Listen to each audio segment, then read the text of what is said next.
Yeah, the ambient music's gone, so hopefully that'll give us space to start the session this afternoon. So I hope you all enjoyed lunch, and welcome to the afternoon session for the UKIRC Putting Net Zero into Action event. And this afternoon we're focusing around power decarbonisation. Is new nuclear needed for security of supply? So we have 4 contributors this afternoon, each with a few minutes to set the scene and start the debate around this question. I was reflecting, when Paul asked me to chair this session, I was reflecting that UKIRC and nuclear haven't actually had that stronger relationship, so it's very good to see this conversation develop and evolve. My name is Katherine Morris. I am a professor of environmental radioactivity, so I historically have dealt with the challenges around decommissioning and radioactive waste disposal. So this is a new place for me as well. So I'm hoping to learn a few things there. And so I'm very interested in the speakers, and we really want to see question and answer conversations at the end of this session via this platform that I don't know how to work, but I'm sure we'll get there in the end. I think the nuclear session and the security of energy supply discussion will contribute to the wider-ranging debate that you have in this seminar series. And I will reflect, Caroline raised a couple of issues this morning around nuclear that we should probably bottom out a little bit more in the conversation. So our first speaker is Keith Bell from the University of Strathclyde. And I'm going to ask each individual speaker, I'll step up in between, ask each individual speaker to introduce themselves, and I'll leave the platform to you. Thank you. Thanks very much, Catherine. Good afternoon, everyone. I'm from the University of Strathclyde. I'm a power system engineer by background, increasingly interested in the energy system as a system and how it all fits together.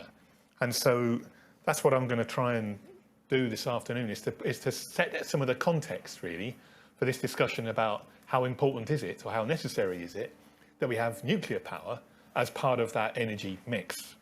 And I'm going to step back and let the other contributors discuss the pros and cons in a bit more detail. So, as we heard already this morning, the legislative context for this is the 6th carbon budget in particular, also the carbon budgets leading up to that, and progress towards net zero greenhouse gas emissions by 2050. And within that, of course, significant reductions, in the 6th carbon budget relative to the 5th, but we have to do enough in the 5th in order to have any chance of meeting the 6th.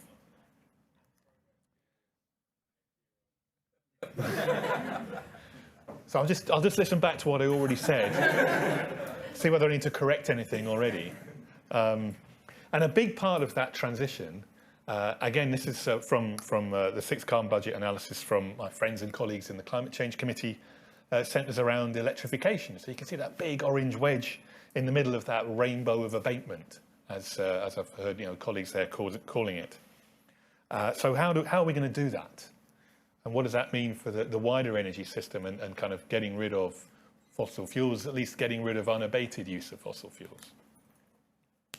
So, the sources of energy, of course, we know have been heavily dependent on hydrocarbons and just burning them, letting the CO2 go out into the atmosphere.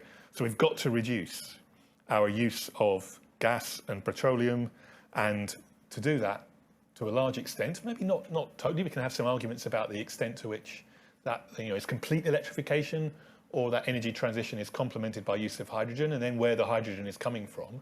And we started to get into some of that discussion before lunch. Electrification. So you can see the big increase in the use of energy through the vector of electricity in that left-hand chart. But the good news on the right-hand chart is that our total use of energy, largely through that electrification, reduces. So we can get a lot more end use out of energy for fewer terawatt hours because of the efficiency of, for example, heat pumps or electric motors or all sorts of other things through electrification. And the end use is the total use of energy reducing in buildings. So it's a massive challenge in reducing our use of fossil fuels. But the total energy used, like I say, if we use things like heat pumps, starts to reduce. And the next bit, next wedge there, working from the bottom up, is that surface transport. Again, the efficiency of electric vehicles in comparison with internal combustion engine vehicles. Now, we touched on the British energy security strategy this morning, looking for a massive increase in the production of energy from low carbon electricity. And they set, the British government has set, well, I can't remember exactly what that wording was, targets, aspirations, kind of up to figures for nuclear power. Of course, that's the context for this session. Offshore wind and solar. They didn't say very much about onshore wind, but we could throw in some numbers there just for comparison as well. That has a benefit, of course, of reducing dependency on fossil fuels. The long-term benefit, of course, reducing emissions without having to depend heavily on CO2 capture. But in the shorter term, reduces our dependency on imports and sensitivity to these global markets that we discussed earlier. But it doesn't really say a great deal in this strategy about how we could achieve energy efficiency. How are we going to get there? And in any case, in terms of our use of electricity, I think there are three things that are very important, not the only things, but about being as efficient as in our use of energy as possible, about being able to make full use of low carbon electricity when it's available. Now, it doesn't necessarily mean making use of all of it, but making, trying to maximize within some economic constraints, our utilization. And also still being able to meet demand for energy when it's not windy and not sunny. So during, everyone knows the word now, Dunkelflaute, which is the German term for, I think it means literally a dark doldrum. So when you can't rely just in that moment, wind farms operating and solar PV giving you lots of power. So that's, given the sort of seasonal demand that Jack in particular pointed out earlier, how do we meet that demand all year round when it's windy and sunny only some of the time? And then there's just another chart there in the bottom right, another perspective on our end use demand. Right, so here I'm going to try and unpack that variation of the availability of wind and solar a little bit more. So a lot of us power system engineers, I'm one of them by background, we're used to looking at something called a load duration curve. So we'll take the demand for electricity in each hour, and then we'll kind of stack those numbers from the smallest on the right to the biggest on the left. And you can see then, if you look at the right-hand side, you can see that the demand never goes below a certain level. And that kind of underpins the idea of base load generation. You can get this certain stuff going. It doesn't have to flex. You set it off, run it 24/7. Maybe you have to do a bit of maintenance. You might have to do some refueling, but you can just let it go and just keep it operating at its most efficient level. Because demand's never going to go below a certain level. Up at the top left, you've got the challenge of just meeting that peak. So instantaneously, that's just what people might be wanting to do, and you've got to meet that instantaneous demand. You hope that kind of market signals would encourage that peak to reduce if it's going to be very, very expensive during those times of scarcity, because you're walking further up that kind of supply curve into the more expensive resources. So economics should come in there, but you've still got to somehow have the resources to meet that peak demand. So that's easy enough, I suppose, when it comes to just the demand. But what about when we've got these variable resources, such as wind and solar? Well, instead, we could quantify the residual demand, the difference between the demand at any moment in time and what's available from wind and solar. So that's the residual demand. We could do a similar thing there in stacking it from the smallest on the right to the biggest on the left. And those are the solid lines there. So the demand is just the dashed lines, and these other residual demands are the solid lines. So you will hopefully see there that for the orange and green lines, they go significantly below the 0 mark on the y-axis. In other words, on the left, we have times of a deficit. That residual demand is bigger than the supply from wind and solar. But on the right-hand side, there's a surplus. There's lots more wind and solar available than at that moment we want to use. Okay, this all depends on your modeling of demand, and okay, I'm not going to make any claims about it being perfect here, but at this point I give the blame to Callum, who's just sat down here, who's done a lot of the modeling. and to one of our students from this year, Kenny MacLeod. But to be fair, it's quite difficult to work out what that future demand is going to be hour by hour, and how much of it is flexible when you try and do smart EV charging or try and be a bit smart with buildings and so forth. But this gives us a flavour of the kind of nature of the challenge between times of surplus, times of plenty, or times of paucity, as I've put it here. So one of the questions, therefore, is, well, what do we do with all of that surplus? And how do we meet the peak at least cost? And if we can't make use of all of that surplus, that means we've got to turn down the output from wind or solar or whatever else is going on at the time. So that has a cost. It doesn't mean we necessarily reduce it to zero, but what is the economic minimum in terms of, well, we could export things, or we could store things, or we could move demand around in time. So what's really possible, and what's going to be the economically optimal answer? Now, when you put in some relatively inflexible nuclear power into the mix, you could then see a shift of that residual demand curve if you want to include nuclear in that figure, if it is inflexible. So what that shows you by those dotted lines at the bottom, that surplus, for example, in a 2040 scenario of 95 terawatt hours, this is a comparison with a total year-round GB electricity demand of about 340 terawatt hours, to give you a sense of scale, goes up from 95 to about 135, 140 terawatt hours. That's quite a lot. If we can use it, fantastic. If we can't, well, there's an economic cost somewhere of not being able to use it relative to the capital cost of all of that plant to be able to generate that stuff in the first place, or to be capable of generating that stuff in the first place. So I mentioned flexibility of demand. Is nuclear generation going to be relatively flexible or inflexible? We could ask similar questions about gas with CCS, whether that's pre-combustion or post-combustion. One of the things that residual demand curve loses is the link in time. The fact that the residual demand moves up and down, as the actual demand increases and decreases through a day, as wind speeds increase and decrease through a day. So we can see quite significant ramps, changes from minute to minute, hour to hour. So you need something that is dynamic, that can match that variation quickly enough. Otherwise, you risk the whole electricity system becoming unstable. And so I want to kind of point out here that there's more than one sense of flexibility that matters. So there's flexible in the sense it can change its condition, increasing or decreasing output quickly, sufficiently quickly. There's also a point about kind of dependability. You can guarantee that it's going to do something when you want to do it. It depends how good your wind forecast is, but you could forecast what it might be doing tomorrow or a few days' time, but you're going to have increasing uncertainty.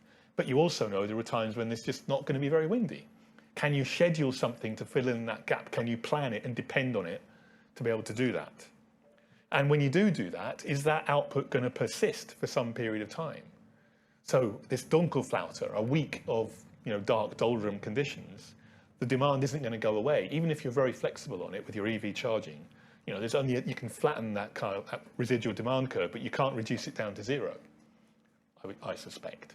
So I think all these three elements are really important, but none of these particular resources has the feature of having all of these three things at the same time. So that points to me towards a mixture of resources with different kinds of characteristics. And that was my scene setting. So, okay. Get your questions coming on Glisser. Great, thank you.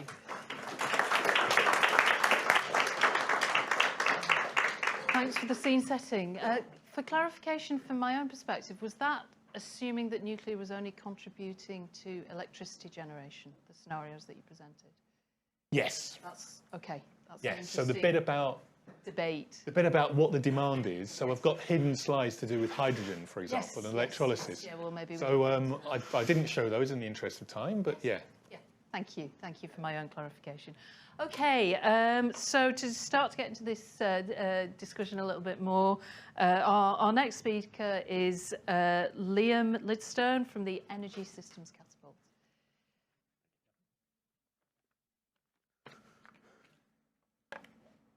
So, good afternoon, everyone. I'm here standing in for Guy Newey, who's recently become CEO for the Energy Systems Catapult.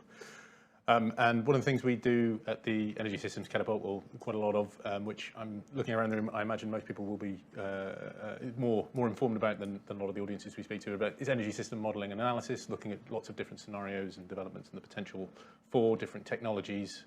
In particular, in our case, how to deliver net zero. What's actually required? What are those technology options, and what kind of roles might they perform? And within that, it's used for understanding different things like different policy requirements to set the targets, both the eventual targets and the interim targets, etc.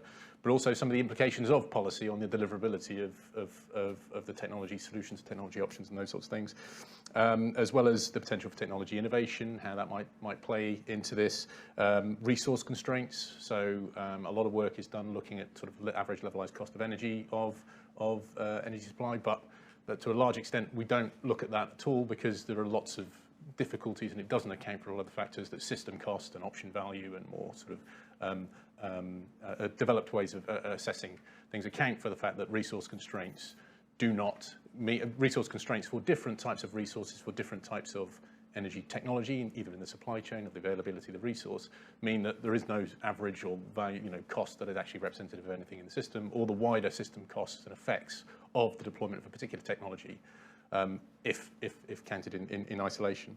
As well as we look at also some of the scenarios we looked at include sort of different socio-economic changes, different attitudes amongst people, wider external contexts, and how that might affect the viability of some of the solutions.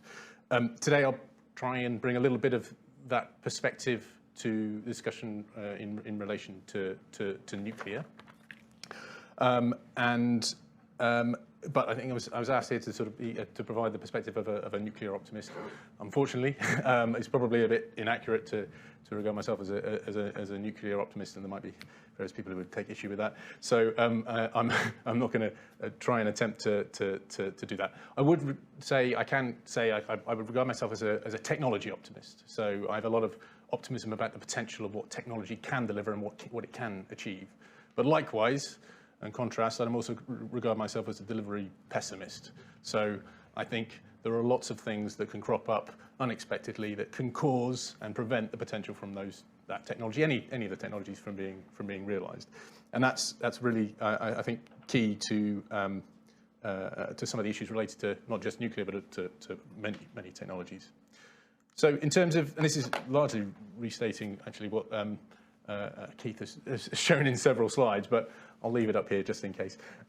One of the things we do is when we're looking at what is required to meet the net zero targets, we've issued various scenarios. So these, the Innovating to Net Zero scenarios, where we issued these at the beginning of 2020, just before lockdown. The launch event, I think, was the day before lockdown, so attendance wasn't great, I don't think. But one of the things that sort of came out of this was various scenarios. We've done hundreds of scenarios since, and the numbers that have come out of that still remain relatively consistent.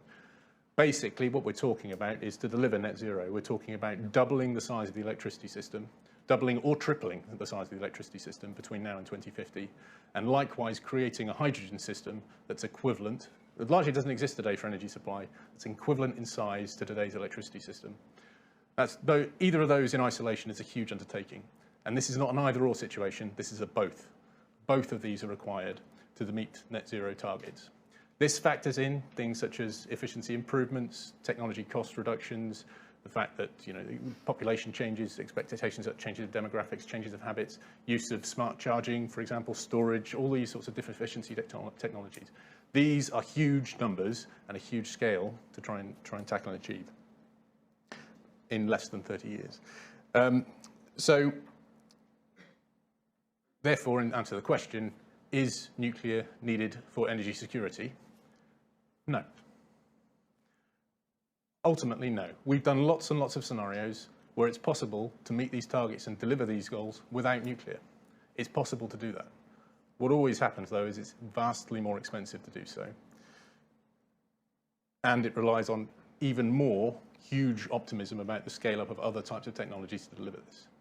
Now, what we're ultimately talking about here, because it's the energy security strategy, is the views and the issues related to policymakers. From a policymaker's perspective, nuclear offers security. Not necessarily security of supply in isolation, but security of delivery. It reduces risk. It gives them the opportunity to not put all their eggs in one basket or relatively few baskets. It gives them the option to roll that out. And also, ultimately, the key issue is that the system cost as a result of this is lower with the inclusion of nuclear. And that's so just looking at the different forms of nuclear and the potential both to supply electricity, and I think what Katherine was alluding to, the potential also to supply other energy vectors as well, hydrogen amongst them, to help meet the wider requirements. And hopefully we can have some questions around that later on. Thank you.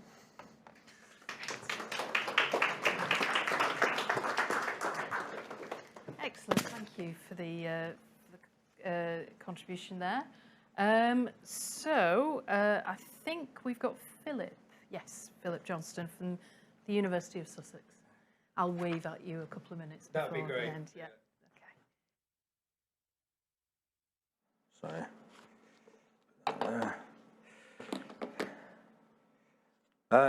Well, hello. I'm Phil Johnstone from the Science Policy Research Unit, University of Sussex, and I'm here as a nuclear skeptic.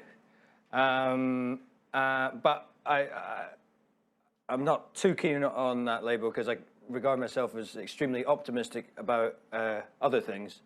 And what I'm going to tell you when we look at the history of nuclear in the UK is that perhaps I could describe myself as a nuclear realist, but we'll see what we think after this. So the key thing is that I'm talking about new nuclear, not the continuation of existing nuclear, which in debates are two things that can be conflated. I'd like to start off by saying that it's great that this is being discussed, because one of my overall points is that the state of the UK so-called nuclear debate is pretty poor. Indeed, it's not really discussed a lot of the time. Grand announcements are made on a regular basis, things happen, and announcements are repeated 15 years later. And at a technological level, to answer the question, as Liam has said, it is no, we don't need it. There's multiple paths to net zero. And what I want to say is that it's very important that we have a discussion in this country, I think, that really is more attentive to the possibility of alternatives, because we really do hear this TINA discourse in the UK with regards to nuclear. There is no alternative. We must have nuclear. We need nuclear.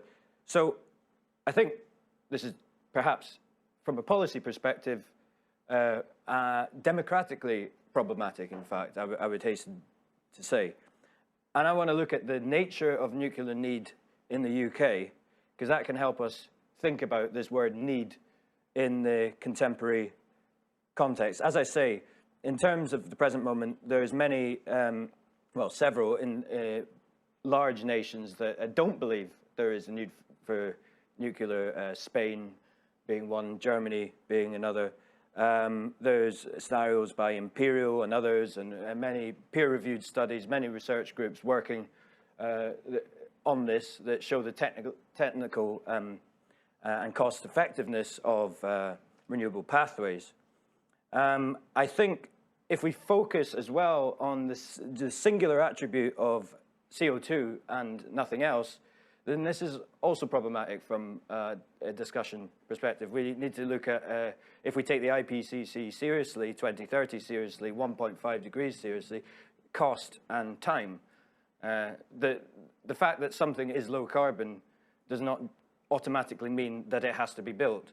So there's many reasons from a sustainability perspective, and looking at multiple criteria, looking at things, cost, lead time, carbon reducing efficacy, energy sufficiency, system integration, institutional fit, employment, public popularity, vulnerability to attack or extreme catastrophe, wider environmental performance, military and security implications.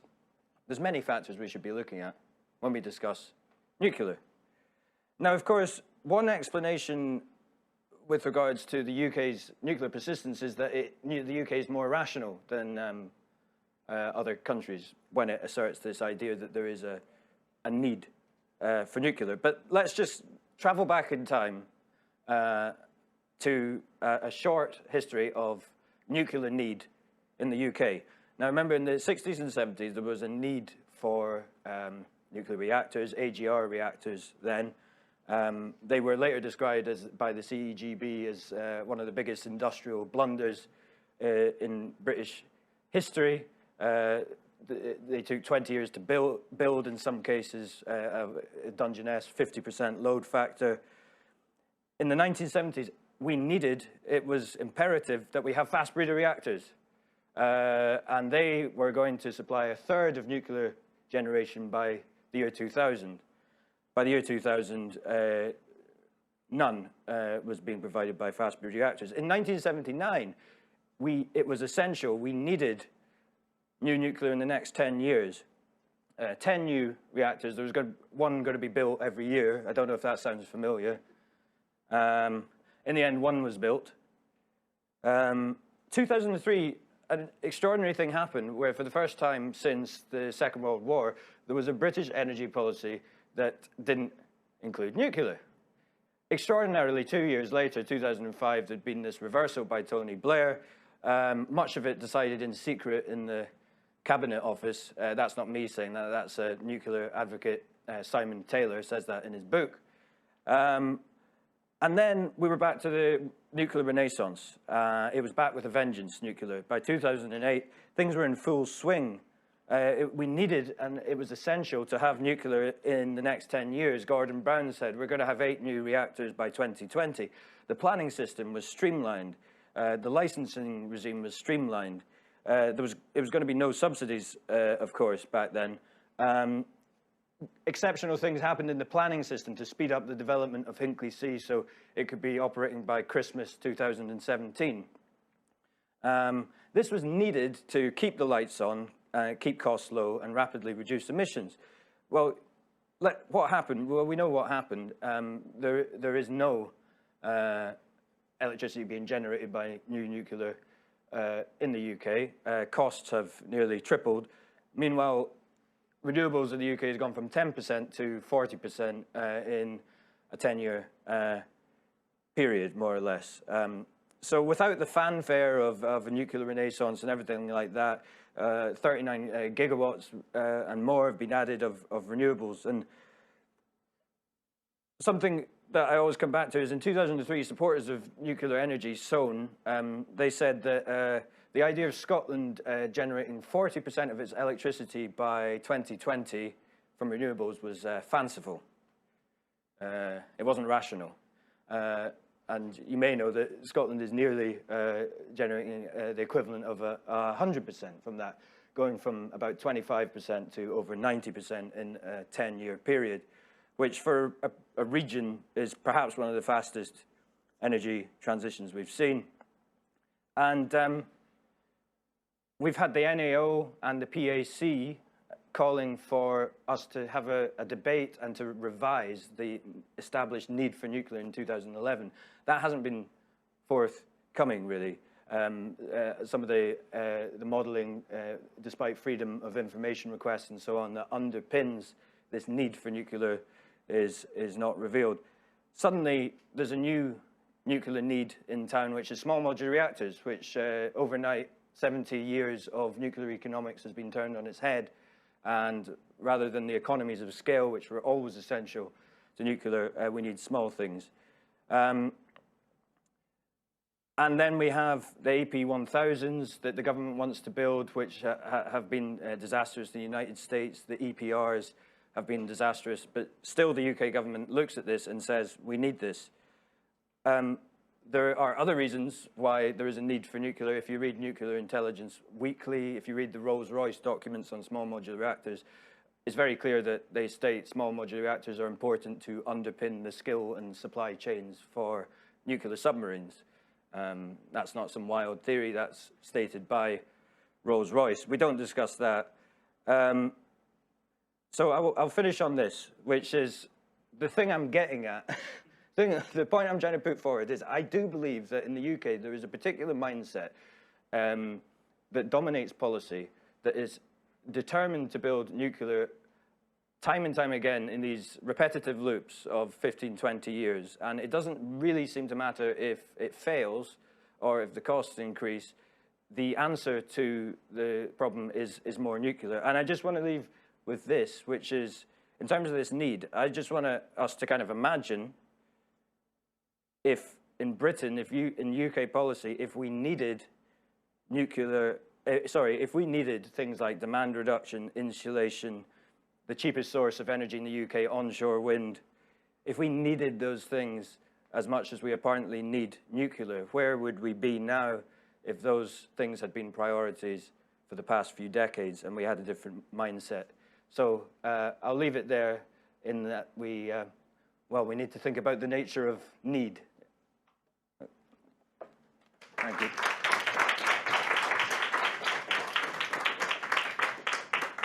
Excellent. Thank you for that contribution, Philip. Paul, you were going to comment on the comments. Indeed. Thank you very much, Catherine. So I thought I'd come up and try and do a little wrap-up before we all sit and do a panel session. So I want to talk about a number of the areas that have already come up. And maybe I'll talk a little bit about fourth-generation nuclear reactors too, which I don't think we've covered so far. I was really interested that there's a lot of there's a number of opinions that we don't need new nuclear. So one of the big selling points for new nuclear has been on security of supply recently. Historically, it used to be on economics, that nuclear will be cheaper. That's now moved, and we see a lot of people saying, for the reasons that Keith said, that when the wind doesn't blow, we'll need something that we can rely on, therefore we need new baseload. I think, but yeah, and it's a really terrible argument. For as the graphs that Keith showed in his presentation, pretty soon there won't be any baseload. Baseload is an economic concept. It's not an energy security concept, and it's not going to exist in a few years' time. And so it's a really, really ropey, very much out-of-date argument. Certainly, nuclear is quite inflexible compared to most of the other technologies that Keith had up there. If you look at gas turbines with hydrogen or bioenergy, biomass with CCS, or that type of thing, and then all of the various flexible generation operations, technologies that you have. We've done modeling as well, independently of Keith. We've had 95% renewable output in the system, and you can balance it actually. And at pretty high resolution modeling, if you have a wide enough range of technologies to look at the frequency and to balance supply and demand on short time scales and long time scales. So I think the assertion that you need new nuclear, particularly the type of inflexible PWR plants that have been talked about for security of supply, I don't think it really stands up. It's worth reflecting on the economics, I think, of new nuclear. So Liam noted that in his model runs, nuclear tends to make things rather more cheaply than if you don't have new nuclear going forwards in the long term. We used to find the same things in our model runs, but we've updated the wind costs and the solar costs and the nuclear costs, and the nuclear costs went up and the wind and solar costs went down, according to the various strike prices that have been agreed within the industry in the last few years. And so now we have the opposite effect. We don't see nuclear being part of the cheapest option, at least third generation nuclear, and we don't model fourth generation nuclear. So there is a gap there. And that's before we get to the issues where nuclear historically has very high overrun costs. I think somebody did a study recently I saw which suggested around 50%. A 50% increase in costs was pretty standard at the moment on new nuclear plants around the world, which is huge when you think about it.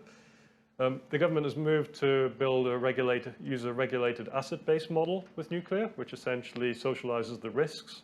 So if the cost overruns, consumers will pay, and it protects the operator, which allows the operator to get lower cost loans, of course, but that's because all of the risk has been socialized to the people. And I think there's a really good question about whether it's appropriate to use that type of model for a technology which is supposed to be mature. I'd understand using it for a very new technology, but nuclear is not a new technology. Nuclear has high capital costs, similar to renewables, so you can't benefit, for example, by shifting the costs down the line, building a cheap plant up front. That doesn't exist. Maybe, though, it does have fewer supply chain issues than renewables. And one of the big arguments for nuclear could be that we use different supply chains, and those supply chains are not going to be as chocked up as the wind and solar supply chains, particularly wind, are at the moment. You don't need HVDC cables with nuclear, for example, which is a real problem in the wind industry. Whether those supply chain issues are going to be overcome in the next 10, 20 years is very hard to say. I mean, I'm not an expert in this, but there's one factory in Europe produces HVDCs cables. There are, I think, 3 large boats that do offshore wind turbines, which also are used in the oil and gas industry. And so they're quite a problem for those industries at the moment. One thing we haven't mentioned so far is the economic growth aspects of this argument, I think. So we're seeing that the government is keen to push for Rolls-Royce to develop small modular reactors. And I think the only reason I can really think of that as a policy option is because Rolls-Royce is a British company, and it's essentially the last British company that might have the capability of building nuclear reactors. And so as an economic growth opportunity, perhaps that is what is driving the government to do that. But at the same time, Rolls-Royce has been building nuclear reactors for a lot of years, but it's been building very small reactors for nuclear submarines, not large power reactors, and they're quite different in design. And my guess is that if that didn't work, then all of the other reactors designs that we might use are going to be using overseas imported designs, and probably an awful lot of the supply chain will be imported too. So you'll lose that benefit. And in terms of the Rolls-Royce reactors as well, they're a very strange size. So they're 500 megawatts, which seems to be too big to be built in a factory, but doesn't have the economies of scale that the nuclear industry's historically tried to achieve by going to larger and larger and larger reactors, which we now see. We now see them building 1,500 megawatt reactors. So in the US, for example, there is a PWR company who are starting to build modular reactors, but they're about 60 to 80 megawatts each, and they're designed to go on the back of a lorry, or a couple of big lorries. That's not going to happen with a 500 megawatt reactor. I want to move on quickly on to 4th generation reactors, because that's something that we haven't talked about so far, and something that we know a lot less about. So one opportunity is using high temperature reactors, and that might be useful, for example, for hydrogen production. So if you have a solid oxide fuel cell with hydrogen, you can maybe, instead of using electricity, maybe 40% of the electricity that you would use to produce the hydrogen can be replaced with steam, which is a lot cheaper. And if you have a high temperature reactor producing high temperature steam, then that makes that a much easier concept. The challenge is that there's only ever been a couple of high temperature reactors built globally as demonstration reactors. And I don't think there's ever been any scale solid oxide electrolyzers built globally. So they pretty much exist at a lab scale, or at a few kilowatts, not in terms of tens to hundreds of megawatts, which you would have in this type of plant. And the costs are very uncertain because of that. There's other reactors that are being designed to burn plutonium, which is quite nice because we have an awful lot of plutonium. We have I'm not sure how much Sellafield has. 100 tons springs to mind. 120 tons. And it's pretty dangerous stuff, and it lasts for a long time. So being able to get rid of it might be quite a nice thing. So I guess my message on them is I don't think we should rule out the options now, but it's something that's worth looking into. But I struggle a bit more to make a case for PWRs, existing technologies. I mean, maybe the final thing, Philip mentioned safety and terrorism and fuel disposal. I mean, for me, one of the key things that we need to do is have a route to dispose of the fuel in the UK safely. And I personally find it very difficult to justify building any new reactors while we're building very large piles of nuclear waste above ground in a way that really isn't safe. I mean, I know people spend a lot of time arguing about geological storage and how long does it need to be safe under there, and is it possible to do that? And that's fine, but I can tell you whatever we do is probably almost certainly going to be a lot safer than having it sitting above surface, which is what we currently do. So I think we need a solution for that. And with that, I'm going to finish. Thank you.